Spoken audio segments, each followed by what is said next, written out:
Bonsoir Guillaume. Bonsoir Virginie.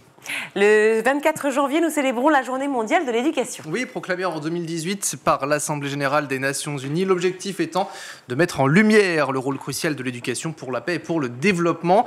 Et cette année, l'accent est mis d'ailleurs sur les enjeux liés à l'intelligence artificielle. C'est sa directrice notamment générale Audrey Azoulay qui appelle les 194 États membres à investir dans la formation des enseignants mais aussi des élèves pour un usage, je cite, réfléchi de cette technologie dans l'éducation. Elle souligne au passage que l'intelligence artificielle offre des opportunités majeures pour l'éducation à condition que son déploiement à l'école soit guidé. Elle doit être notamment un principe et un outil au service des enseignants et des élèves pour qu'il y ait notamment un objectif d'autonomie et de bien-être. Alors en parallèle de tout cela, il y a des restrictions qui sont liées de plus en plus aux technologies. On pense notamment à l'utilisation du téléphone portable. Depuis le début de cette année, on a près de 40% des pays qui disposent d'une loi qui interdise justement l'utilisation de ces téléphones au sein des écoles. Il n'était que 24% en juillet 2023. Il va donc falloir encore trouver cet équilibre entre dérapage et surtout nouvelles technologies. Un mot du budget et du projet de loi de finances 2025 version Bayrou. Les sénateurs ont adopté hier 217 voix pour, 105 contre, en faveur donc de ce projet de loi de finances 2025 qui figure la plupart des mesures qui ont été annoncées à l'automne par le gouvernement précédent, celui de Michel Barnier qui avait par la suite été censuré. Les sénateurs, notamment à majorité à droite, proposent de supprimer l'agence bio, le service national universel, on en avait parlé ici même, ou encore réduire l'aide médicale d'État aux soins urgents des sans-papiers.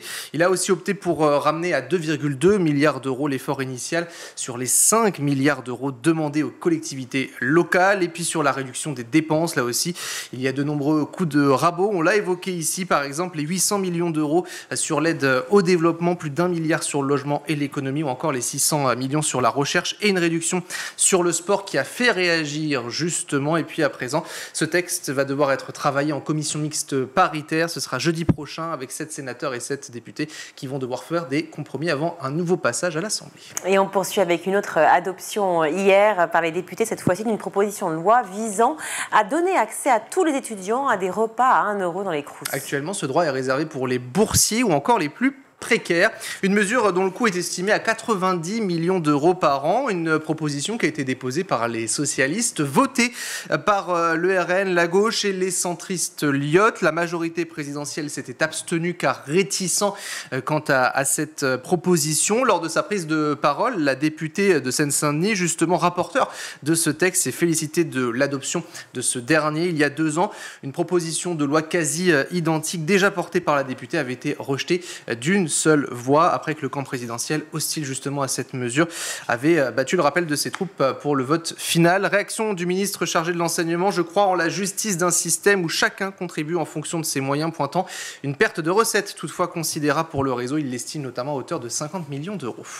Au volet judiciaire maintenant, le verdict est attendu aujourd'hui dans le procès des parents de la jeune Amandine. Et on vous en avait parlé en début de semaine sur cette antenne. Amandine, 13 ans, décédée en 2020, torturée pendant près de 5 mois par sa mère dans une maison où elle était séquestrée, privée de nourriture.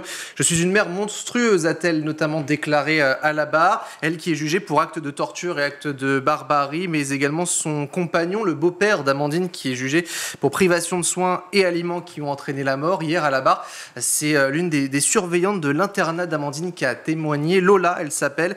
C'est l'une des dernières personnes justement à l'avoir entendue. Écoutez, c'était au micro ce matin de RMC. Elle s'est effondrée en larmes et en fait elle ne parlait pas, juste elle était en sanglots, elle pouvait plus respirer, donc je me suis accroupie à côté d'elle, je lui ai demandé ce qui se passait, qu'est-ce qu'elle avait, et en fait elle m'a dit je vais mourir. Elle m'a dit c'est la dernière fois que tu me vois Lola, je vais mourir. Elle me dit combien de temps je vais rester avec maman, combien de temps. Je lui ai répondu que je ne savais pas. Et elle m'a dit je vais mourir. Elle me fait je vais pas m'en sortir, m'abandonne pas. Voilà, c'était épouvantable. Elle a vu effectivement des traces et un signalement a été fait. Mais où, quand, quoi, comment, je n'en sais rien. Moi, ça va m'aider déjà pour ma conscience. Et je me suis dit si j'ai pas réussi à aider Amandine, je vais aider le papa. Et puis notez que la mère d'Amodine a été condamnée à une peine de réclusion criminelle à perpétuité, assortie d'une période de sûreté de 20 ans. Concernant le beau-père, cette fois-ci, il est reconnu coupable. Il va purger une peine de 20 ans d'années de réclusion, une peine qui est beaucoup plus sévère que celle requise par l'avocat général.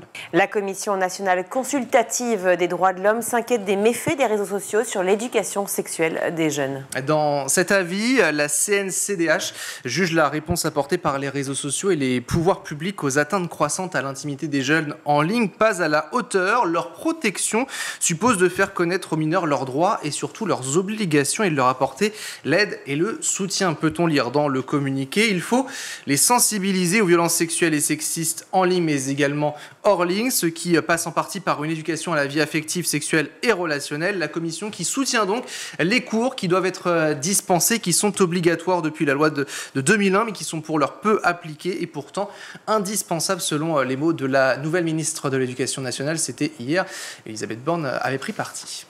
Pour terminer, ce constat de l'UNICEF, un élève sur 7 voit sa scolarité perturbée par des phénomènes climatiques. Ce qui représente 242 millions d'élèves dans 85 pays. Sur l'année 2024, le rapport examine notamment l'impact des aléas climatiques sur les enfants et leur scolarité. Plusieurs causes, les vagues de chaleur, les cyclones, les tempêtes, les inondations, encore les sécheresses. Une vague de chaleur, par exemple, qui est responsable de la fermeture d'écoles. 118 millions notamment d'élèves ont été concernés au mois d'avril, notamment en Bangladesh, en Philippines ou encore au Cambodge.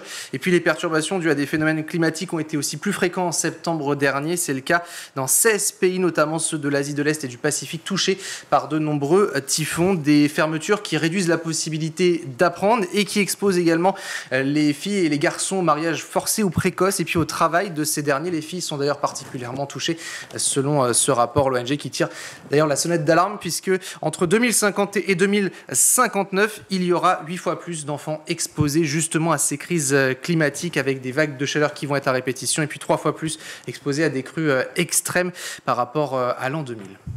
Merci beaucoup Guillaume.